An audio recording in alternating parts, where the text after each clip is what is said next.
Pinagpalang araw po sa ating lahat. Ako po muli si Brother Luis ng Sialat na Botas ang magbabahagi ng salita ngayong araw. At ngayon po ay nasa ika-45 ng yugto na tayo ng CLF 40 Days Prayer and Fasting for the Nation. At meron po tayong temang The Things That I Do to Step Into and Claim Victory Over the Schemes of the Enemy. Pero bago po yan, tayo po muna ay manalangin. Panginoon, maraming salamat po sa araw na ito at muli ako makakapagbahagi ng iyong mga salita. Itago niyo po ako sa iyong likuran, lukuban niyo po ako ng banal mong dugo upang sa gayon, ang gawa ng kaaway ay hindi managumpay sa gagawin kong pagbabahagi ng iyong mga salita. At naway, hindi manguna or mangibabaw sa aking pagbabahagi ang aking karunungan, kaalaman sa mundong ito, kundi tanging kaalaman na nagmumula lamang sa iyo. At muli, ibinabalik namin sa inyo ang mataas na papurit pagsamba sa tanging pangalan ng iyong anak na si Jesus. Amen. Ngayong araw po ay aking tatalakayin yung mga bagay na ginagawa ko upang humakbang at angkinin ang tagumpay laban sa pakana ng kaaway. Ano nga ba yung mga ginagawa ko? Isa na po dito yung bago po yan. Meron po akong isang bersikulong babasahin mula sa aklat ng Mateo 16:24. At ang sinasabi ni Jesus sa kanyang mga alagad, ang sino mang nagnanais sumunod sa akin ay kailangan itakwil ang kanyang sarili, pasanin ang kanyang cross at sumunod sa akin. Isa po ito sa pinanghawakan ko lalo na nasa edad po ako ng kabataan na alam naman po natin ng kabataan ay mapapusok. Kung kaya't nung malaman ko ito at maintindihan ko ito at maunawaan ko ito, mas pinili ko na sundin yung pinag-uutos ng Panginoon Diyos. Isa na po dito yung sinasabi dito na kailangan niyang itakwil ang kanyang sarili. Napakarami pong tao nagtatanong na paano yun? Paano mo gagawin itakwil yung sarili mo? O talikuran yung sarili mo? Noong mga panahon na to, ang pinaka-ginawa ko po talagang hakbangan is yung pagsunod sa Panginoon Diyos, pagdalo sa mga gawain para sa Panginoon Diyos. Prayer meeting, Bible creed, at syempre po yung Sunday service. Sa ganung kaparaanan po, dahan-dahan pong nabubuksan yung kaisipan ko patungkol sa salita ng Panginoon Diyos. At isa na po dito yung mga ginawa ko na hakbangan is yung pagtalikod sa mga ginagawa ko nung panahong hindi pa ako nakakakilala. Isa na rin po doon yung pagluhod o pagsamba sa mga gawang tao lamang o Diyos-Diyosan. Paghingi ng tulong sa mga gawang tao o ribulto na pinaniniwalaan o pinagsasambahan ng karamihan. At isa rin po rito yung pakikipag-usap sa mga taong pumanaw na alam naman po natin na hindi nararapat sapagkat wala na sila dito sa mundo. Ngunit ito'y kagawian or nakasanayan na kung saan ay ating pangminana.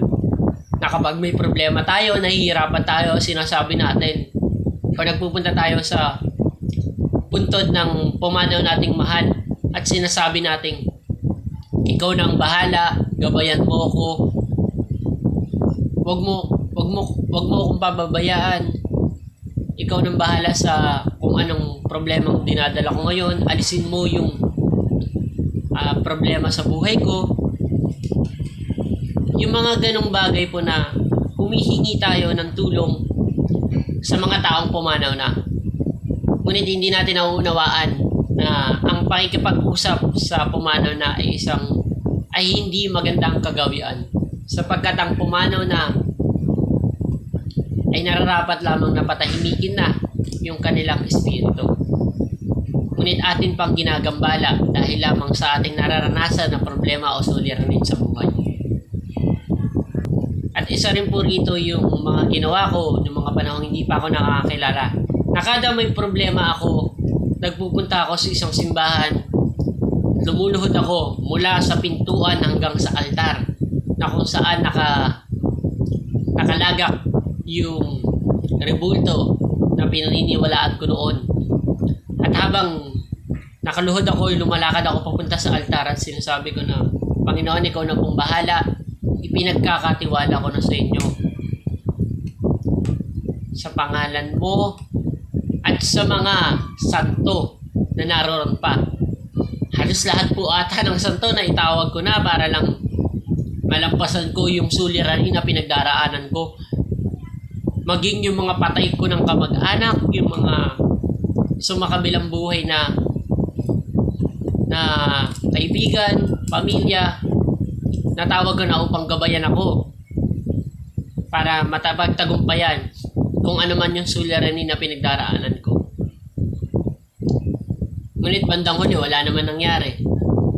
Dumaan pa rin ako sa pagsubok na kung saan na halos gusto ko nang bitawan or gusto ko nang kitilin yung sarili kong buhay para lang matapos na. Hindi ko man lang naiisip na meron isang Diyos na laging nandyan, na gumagabay sa atin. Parati kong tinatawag yung ibang tao, parati kong tinatawag yung gawa ng mga tao, yung rebulto. Ngunit nakakalimutan kong tumawag sa nag-iisang Panginoon Diyos na kahit kailan hindi nakalimutan yung sanlibutan, na kahit kailan hindi nagbago yung mga salita niya, na kahit kailan hindi nabago yung pangako niya sa ating mga tao. Gayunman tayong mga tao ay nakakalimot, pero nariyan siyang Diyos na handang unawain tayo sa ating mga nagagawang pagkakamali. At yung pagdalo-dalo ko sa prayer meeting, hanggang sa dumalo na rin ako ng Sunday service, nagkaroon ng Bible Creed. Habang naririnig ko yung salita ng Panginoon Diyos, tumitimo ito sa matabang parte ng aking puso at aking nauunawaan na kailangan ngang itakwil natin ang ating sarili at pasanin ang ating cross at sumunod sa Kanya. Sa pagtalikod na yon, tinalikuran ko yung mga nakasanayan. Yung mga bagay ko ng nakasanayan, kinalakihan ko yung pagluhod sa mga gawang tao, yung paghingi ng tulong sa mga taong pumanaw na, at yung pagtanggi sa mga taong nagbabahagi ng salita ng Panginoon Diyos, sapagkat alam ko noon na wala naman totoong Diyos, walang Diyos sa lumika, at ang Biblia ay laman lang ng nakaraan at kwento lamang ito tulad ng mga ibang libro. Ngunit ang mapagtanto ko na ang Biblia ay magpasa hanggang ngayon ay nangyari at buhay, sapagkat ito ang salita ng Diyos. Kung kaya't napagdesisyonan ko na sumunod na sa Panginoong Hesukristo, at sinabi ko nun sa buhay ko na, Lord, sinunod ko na yung kagustuhan ko. Ngayon ikaw naman, Lord, yung plano mo naman ang siyang maganap sa buhay ko. At hanggang dumating sa punto na nagkaroon ako ng isang pribilehiyong makapag-aral ng masteral, at ito yung pag-aaral ng salita ng Panginoon Diyos. Hindi na ako nagdalawang isip pa ako na tanggihan ito at nag-enroll na ako dito hanggang sa matapos ko ito at sa pamamagitan ng gabay ng Panginoon Diyos. Gayunman, habang ginagawa ko ito, sinusubok ako ng kaaway. Ngunit alam ko sa sarili ko na mapagtatagumpayan ko ito, sapagkat napagtagumpayan na ng Panginoong Diyos ang mundong ito, at hindi ako natatakot na mag-fail sa mga gagawin ko, sapagkat alam ko na kahit saan man ako pumaroon, kahit ano man ang gawin ko, kasama ko ang Panginoon Diyos, na kailanman hindi ako iniwan, kailanman hindi ako tinalikuran. Gayunman, nakakalimot ako sa mga gawain niya, pero ang Panginoon Diyos at ang salita niya ay kailanman hindi nagbabago, at ang pagmamahal niya sa atin ay kailanman hindi kayang tumbasan ng mundo ito. At ngayon na isa na rin ako sa nagbabahagi ng salita ng Diyos, hindi talaga maiiwasan yung pakana ng kaaway na pipigilan ka niya sa kahit anong kaparaanan.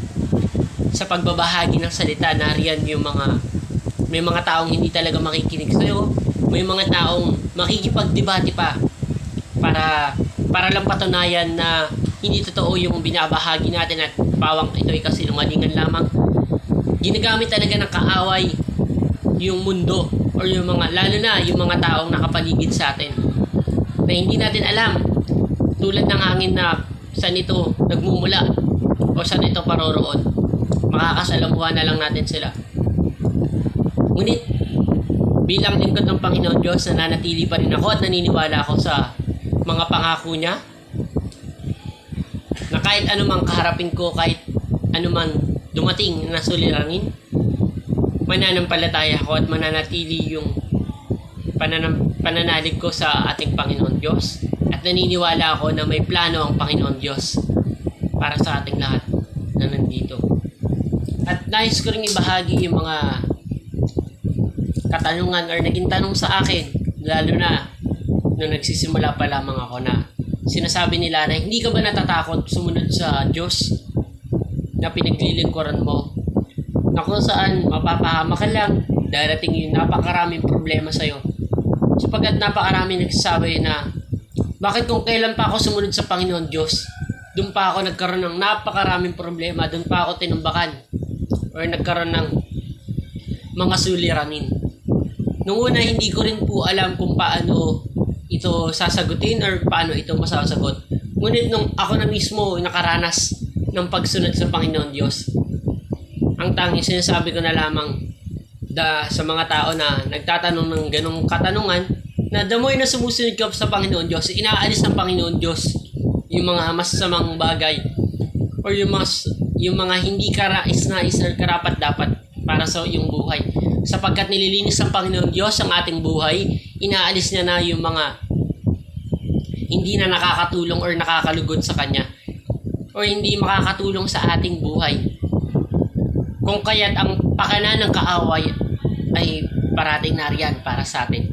Sapagkat alam ng kaaway na hindi niya na tayo kasama at hindi na natin siya kapiling sapagkat tayo sumusunod na sa Panginoon Diyos. At darating talaga na susubukin tayo ng Panginoon Diyos at hindi tayo bibigyan ng pagsubok ng Panginoon Diyos na hindi natin kakayanin, sapagkat alam ng Panginoon Diyos na kung hanggang saan lang yung kakayanan natin bilang isang tao. At manatili lamang tayo sa Kanyang presensya, manatili lamang tayo sa Kanya na hindi natin siya iiwan, masusumpungan natin ang Kanyang kapangyarihan at tayo makakaasa sa Kanya, sapagkat Kanya ring sinasabi na hingin natin lahat ng ating naisin. Unahin lang natin ang kalooban ng Panginoon Diyos at ito yung pagkakaloob niya.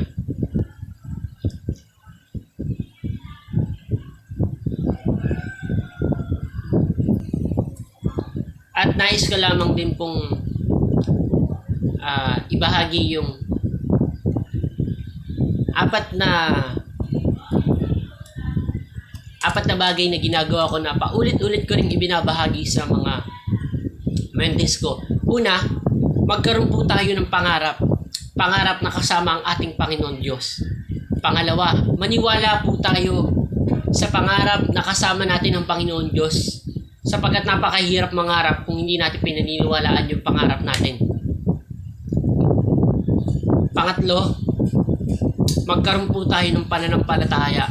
Pananalig na yung pangarap natin ay matutupad natin. Yung pangarap natin ay makakamtan natin. At yung pinakapangapat po ay humakbang po tayo sa pananampalataya sa Panginoon Diyos. Sapagkat alam natin yung pangarap natin ay tutuparin niya. At hindi ito kayang pigilan ng alinmang gawa ng kaaway. Sapagkat kasama natin ang Panginoon Diyos, magtatagumpay tayo sapagkat napagtagumpayan na ng Panginoon Diyos ang mundong ito. At muli, dito ko na po tinatapos ang aking devotion at naway kapulutan ito ng aral. At ngayon po, dumako po tayo sa ating pangwakas na panalangin. Panginoon Diyos, maraming salamat po sa araw na ito at sa mga salita mo, Panginoon. At naway tumuy mo ito sa bang parte ng aming puso at magamit namin ito sa pang-araw-araw namin buhay, upang sa gayon ang gawa ng kaaway ay hindi managumpay sa amin. At muli, ibinabalik namin sa inyo mataas sa papurit pagsamba sa tanging pangalan ng iyong anak na si Jesus. Amen. Yun lang po, marami pong salamat.